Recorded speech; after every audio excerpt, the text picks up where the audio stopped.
Hey there, Internet! Welcome to the Hard On Gear channel, where I discuss and review my used and abused knives and gear. Viewers of the Hog channel, I have gone fixed blade crazy. Now, while I am not in any way saying that wildfires are a good thing, kind of like if you're a doctor and you train to be like, say, a heart surgeon, if they found a cure for heart disease the next year, well, what were you training for and what are you going to do with the skills you acquired?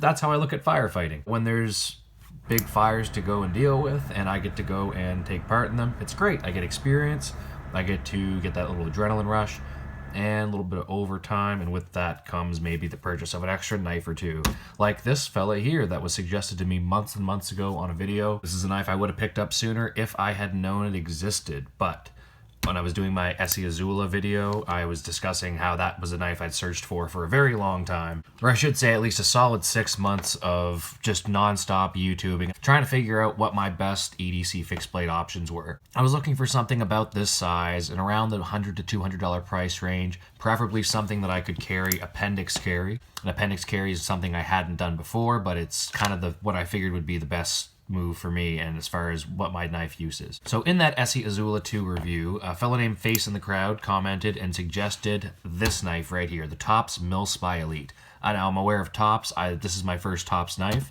I was not aware of the Mil Spies or the Mil Spie Elite. I had not spent enough time going through Tops' catalog. So I'll leave the Izula out here because what the Mil Spie Elite basically is, and what Face in the Crowd essentially described it as to me, is, we'll call it, and this is an overused term, but I'm going to call it an Izula 2 on steroids, which is essentially what he described it to me as. So we'll use the Izula 2, because I have a very sad feeling. As much as I love this thing, this might become less used in the near future, because I think I've found an even better version of what I was looking for in the hunt for this.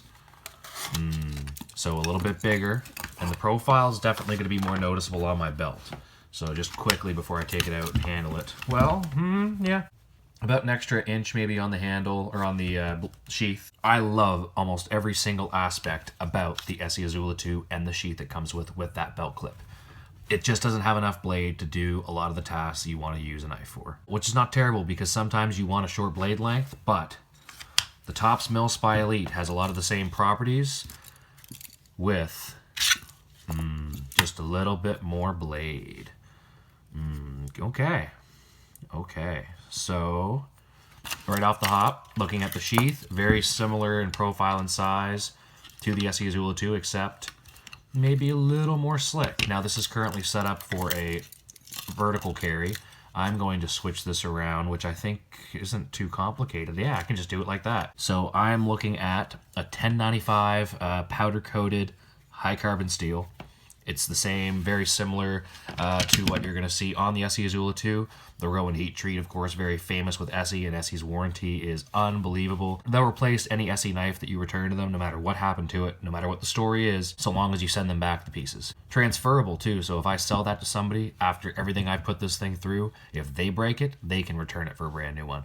Or repair if it's not that bad of a damage. Now, I don't know what Tops warranty is like, but they are also an American-made company. Tops, I believe everything is made in Idaho, if I'm not mistaken. I got this knife off of Blades Canada, warriorsandwonders.com in Vancouver, British Columbia. Pretty much the best, widest variety of selection for knives and tactical gear and all that kind of stuff that you're going to find in Canada. And I paid $160 for this, which is about the Canadian price that you're going to be looking at, about 160 Canadian. You can find this in the States off most of the main sites for around $110, give or take. So for around $100, a little bit more, that's a phenomenal piece of equipment from everything I can tell. If this is essentially going to be similar in quality to what the Izula 2 is, with a little bit more meat, I'm going to say a little bit more, but a lot more blade length, I really like what this thing's showing me so far. So this has all the same strength as the Izula 2. It is very compact. It is relatively lightweight. So let's get the scale out and we'll make sure we are good to go here, and we'll find out exactly how much these weigh. So the Izula 2 is just over 3 ounces, and with the sheath and the belt clip, just over 5. Mil Spie Elite, 5 ounces, so about 2 ounces heavier, and with the sheath, are we adding 2 ounces? Yeah, about 2.5 with the sheath, and this comes with, I'm assuming this is a whistle, yeah. Wow, like a train whistle. Super. So I'll probably take that off of there. But anyways, about 7 ounces altogether. So you're looking at about the weight of the 80-15, about 6.5 inches. So almost just a little bit heavier than the 80-15, which this actually kind of feels heavier than that just because it's more dispersed, I suppose. Relatively lightweight at 7 ounces in total, 5 ounces for the knife itself. Yeah, it's about the same weight as the Manix 2, actually. For the trade-off of a little bit extra size and weight, for the extra capability I'll get out of this, I'll take that all day. And just in case you're curious, what came in this package, and this was the box essentially, this came in the shipping box, which had my personal information on it, so I just took it out of there, and it came in this plastic bag with this Tops Knives certificate of authenticity. And notice heavy-duty spring steel clip, just a little bit of guidance on what to do with this and what not to do with that heavy-duty spring clip. So this Tops Mil Spie Elite, like I mentioned, is 1095 high carbon steel, hardened to 56 to 58 Rockwell hardness. See, I don't know for sure that that is the same type of powder coating as you're going to find on the Izula 2, but it looks incredibly similar. Like the SE Izula 2, we have micarta handle scales, definitely different in the texturing, a little bit more, well, coarsely textured than the fine texturing of that micarta. Total length of this knife is 7 3/4, not quite 8 inches, but just under 8, with a blade length of 3.5 inches, with a little bit of a sharpening choil in there. And that leaves the handle for the remaining, we'll say 4 and change. Super thick, heavy-duty blade stock on this thing. Looking at about 1/4 inch, about so 3/16 of an inch, just shy of 1/4 inch thick at the main blade stock. Getting a little bit more thin at the tip, but still super robust, heavy-duty tip that you'd be hard-pressed to snap off of there. I'd say you'd be sooner, yeah, you'd definitely be sooner to quick off the Izula 2's tip, which is still extremely unlikely to happen. This is a robust fixed blade that you could probably pry and do all kinds of stuff with that I would not recommend you do, and most people would not recommend you do with fixed blades, but boy, if you needed a one-and-done kind of apocalypse, end-of-the-world kind of a knife that you needed to last you forever, Tops Mil Spie Elite, looking real good. Oh, and hey there, viewers of the Hog channel. If you wouldn't mind, if you're enjoying this content, go ahead and click the like button as it helps the channel out and gets this video out to more knife enthusiasts. So according to the specs, the thickness behind the edge is 0.19. So 0.19 inches, not super thin, that's for sure. This thing is not going to be a slicer. Okay, obviously brand spanking new edge. She's going to be sharp. Yep, hair popping 1095. You can get a hell of a good hair popping edge on 1095, even in the field with something like a Lansky Blade Medic or some kind of field sharpener. Really easy to touch these things back up to near perfection. So the paper, pretty easy going, and even for a thick blade stock and a thick edge like that, with a full flat grind, with a hollow grind, this thing could slice amazing. But that, you know what, that's really impressive. The Izula 2, if you watch the video for that and you watch the full specs, it just doesn't tear through paper like that. And it's got a pretty decent edge back on it now, if I'm not mistaken. Let's just make sure we're popping hairs still. Yeah, so we're popping hairs. It's not quite as good as the factory edges on that right now. Hey, just let me touch this up super quick. Okay, so I just ran it through the ceramic bars of the Lansky here just a few times. Just a real quick, dirty, lazy sharpening job, and then just over the strop. 5 passes, 4 passes, 3, 2, 1 each side. And I believe, yeah, we're gonna have some hairs fly off of there again, so I can get some decent, there we go, some decent cutting. But just what I wanted to show you is I really have to almost push cut with a really sharp blade in order to get any amount of, in order to get a longer cut. I really don't have the blade length. If I just slice, I run out of blade length really quick. I really do have to almost push cut it, yeah, through the paper. Now, with the Mil Spie Elite, an extra nearly an inch of blade length.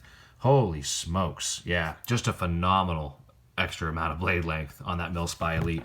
And the push cutting sharp makes it really easy, because this thing, I'm sure, out of the box right now is, yeah, certainly push cutting sharp. Oh, bad one. Yeah. Why do I think that's important? Because the one thing you cannot call the SE Izula 2, it is a beater, it is a tank, it is an apocalypse-worthy piece of steel.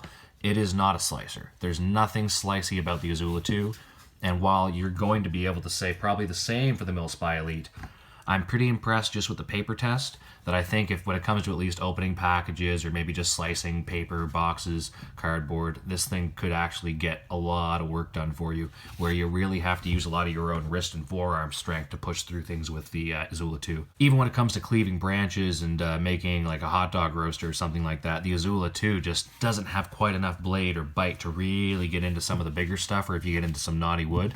But the Mil Spie Elite, a little bit heavier and definitely a little more weight towards the blade. I really think you're going to be able to do a lot of things with this that I might be able to use with a larger fixed blade like the SRK or the 1211, the USMC from K-Bar. Now, carrying knives like these, definitely a lot more cumbersome, and they definitely attract a lot more attention. And I'll carry big fixed blades on my hip for work. I got the Mora Garberg here recently, and I've been carrying this on my hip the last couple weeks. Freaking love it. It's starting to get a little banged up around the base of the sheath, but it's definitely a little more of a low profile carry than some of these. But the benefit of the appendix carry is I don't have to scream to the public, hey, look at the knife I'm carrying. And a lot of folks, if they're a little more, let's say, urban and civilized, they might not take well to stuff like this, or even like this. Things like the Izula 2, the Mil Spie Elite, the Bradford Guardian 3, and I'm soon, the Ghost Strike, Gerber Ghost Strike is on its way, which is going to be my first non-Bear Grylls collab Gerber knife, so I'm super excited to give Gerber a fair chance after that Gerber disaster. Ugh, still got to do that review for the Ultimate knife sometime. I'm just dreading it because it's ugh. Good segue into size comparisons, and I guess first let me just say the ergonomics of this. I didn't mention the handle ergos. They're really, really, really, really, really good. It doesn't feel as good and as full as the Izula 2 does. That just fills my hand perfect. If I could stick the Izula 2 handle on the Mil Spie Elite, I think I'd be happy. What I could do is probably take these handle scales off, I'm assuming out, because I think that's probably hollow handled. I could paracord wrap it. I could even paracord wrap it over the handles, give myself a little bit of extra girth in the handle if I wanted to. Use grip tape. There's all kinds of things you could do. Kind of like the idea of using grip tape more than that, actually. But we'll see what happens. I'll give it a fair shake like this. It's going to be lower profile with that handle, so that's definitely the benefit. Keeps the weight and the profile down. The jimping at the top, really nice. The thumb ramp's a little bit different from the Izula 2 and other fixed blades, but it kind of does keep your hand in place. And if you were driving and stabbing into a piece of wood or a bear or coyote or anything like that that you had to stab into for whatever terrible reason, you've got a lot of protection for your finger and your thumb from even, not that your thumb's going to get damaged from sliding up that 90-degree spine? Not quite 90 degree, right. Tops has the thing where they don't harden the tops of their knives the same Rockwell hardness as they do the blade edge. I believe in a Tops video I heard one of the Tops guys explaining how the Rockwell hardness is more like 40 or something like that on this, so if you were to throw sparks off the top of this, you could, but it's going to round that edge off really quick, so if they sharpen it, there'd be no point really. But they're going to come up with some newer bushcraft style sharpened spine knives at some point. I wouldn't recommend trying to strike a lot of fire steels off the spine of this knife. I was saying, yeah, the comfort of the hand and the protection that these finger guards and thumb ramp provide you, really, really, really nice. And I love a good finger guard because I'm really big on finger protection, because I just hate the idea of ever, like, even just stabbing a knife into a tree or something for a minute while you needed to free up your hands, and to have that girdle your freaking fingers and slice them wide open, yeah, not something I really want. Size comparisons, we were looking at the Mil Spie Elite without the sheath. Of course, put it next to the Izula 2, which, face in the crowd, I can't thank you enough for this recommendation, because this is just, the Izula 2 is so good, it's so good. But if there was an Izula 2.5, something that was a little closer to the size of the SE3, but not quite as big, not quite as large profile in the handle, you nailed it, buddy. Thank you very much.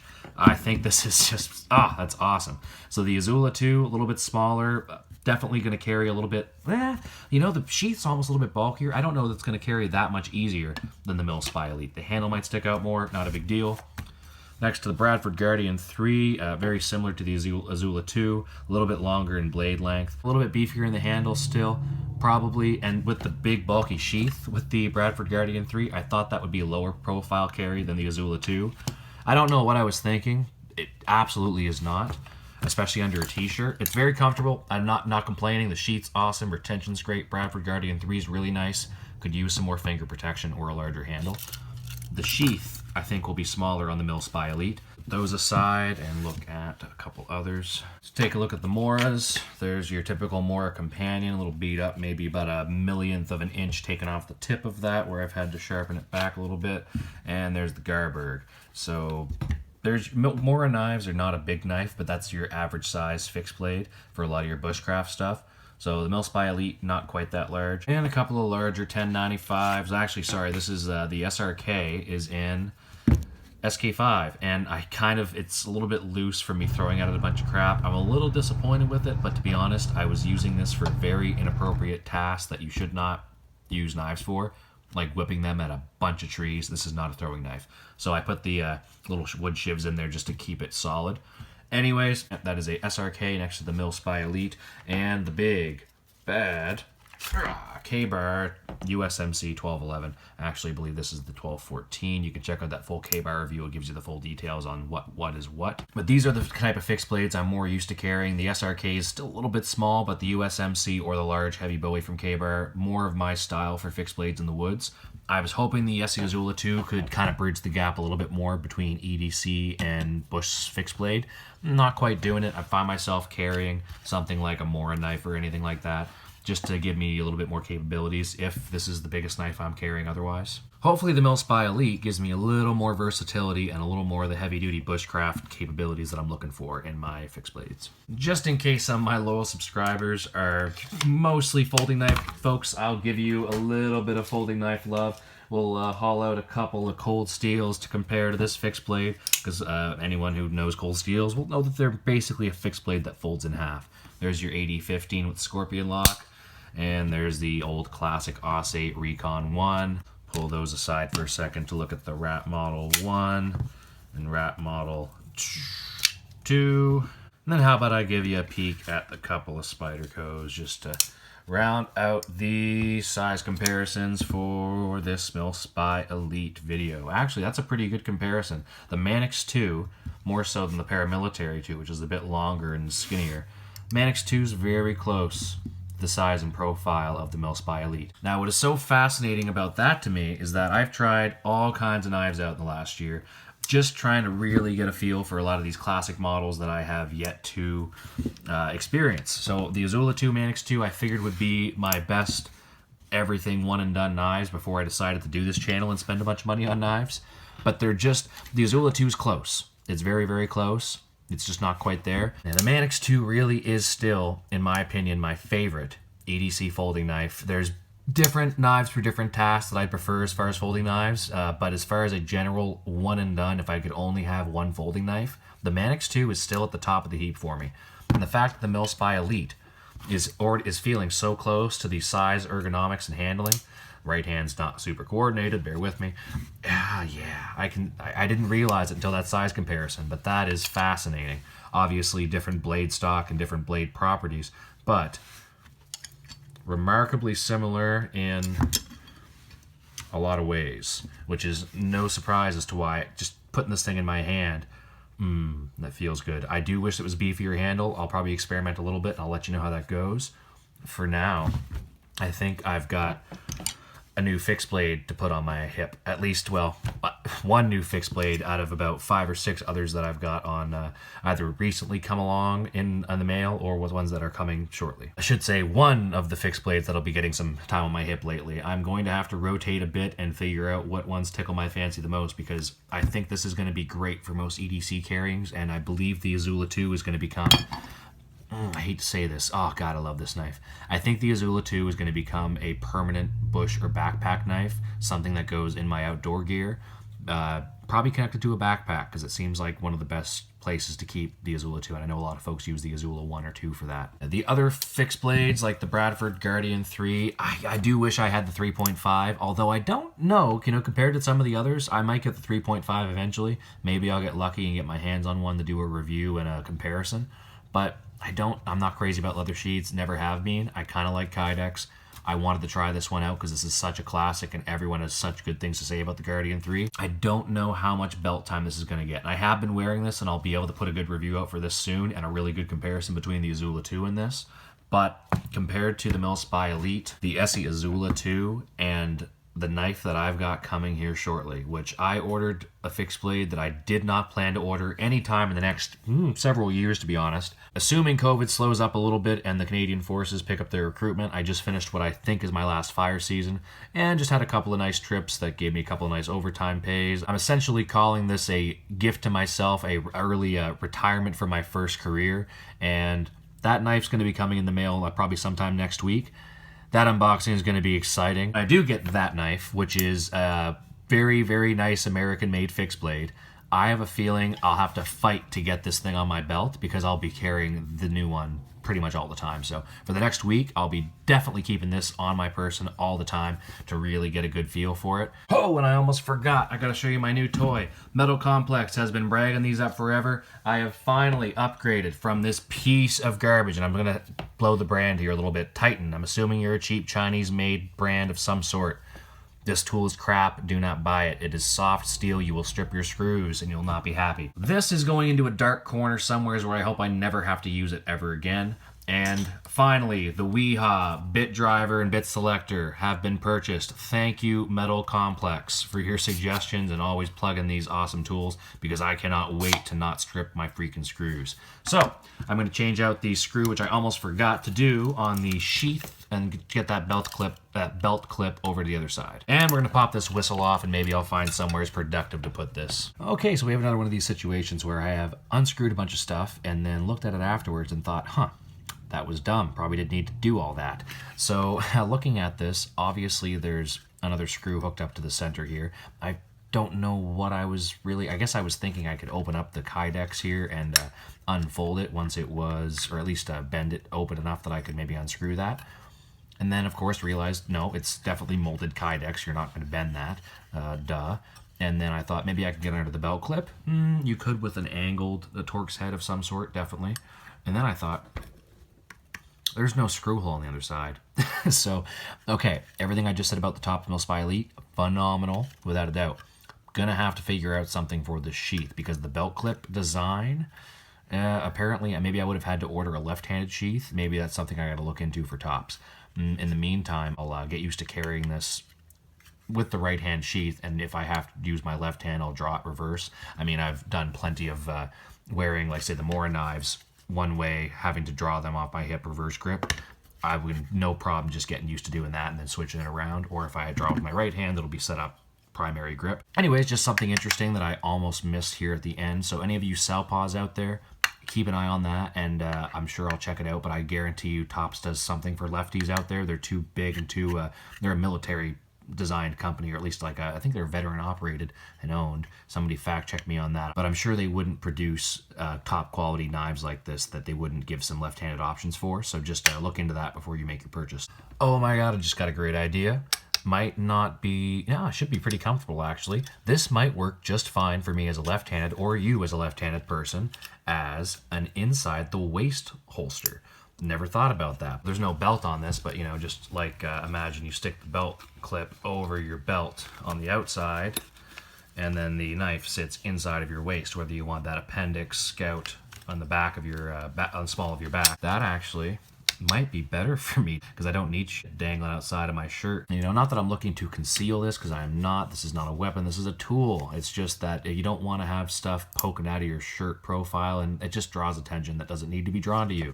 I'm liking the idea of that. I'm probably going to try that out, and I'll let you know how that goes. Keep an eye out for the knife giveaway that's going to happen at 1,000 subscribers. We're getting there, just about halfway now. I'll be doing some kind of a fixed blade or folding knife giveaway, maybe even give you the choice. It'll be some kind of hard use fixed blade or folder within the range of around $100 to $200, something like the Mil Spie Elite or the SE Izula 2 or the AD15 Cold Steel Recon 1, Manix 2, but that's kind of where I'm drawing the line. Anything that's not at least that hard use, like the Paramilitary 2, phenomenal. Great knife, loving it.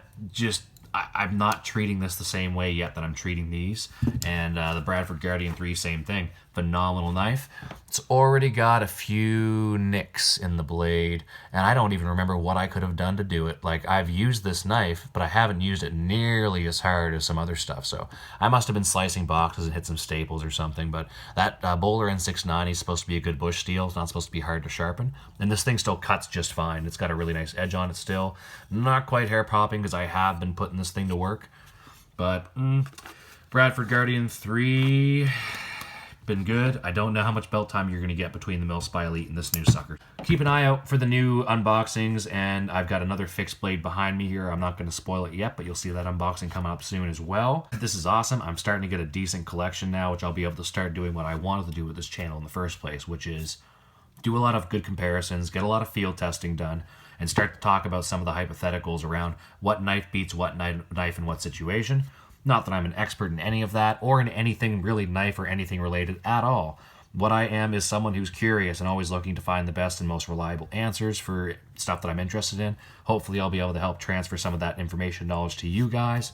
That really is the ultimate purpose of this channel, is to have fun, get to play around with a hobby I really enjoy, get to learn a whole bunch, and get to pass it along. What I didn't expect was to get so many incredible comments with all these incredible suggestions, like the Mil Spie Elite and multiple other knives that I've picked up have been 100% from you folks, so I really do appreciate it. Thanks again, Facing the Crowd. Another shout out to you for this freaking suggestion. Phenomenal.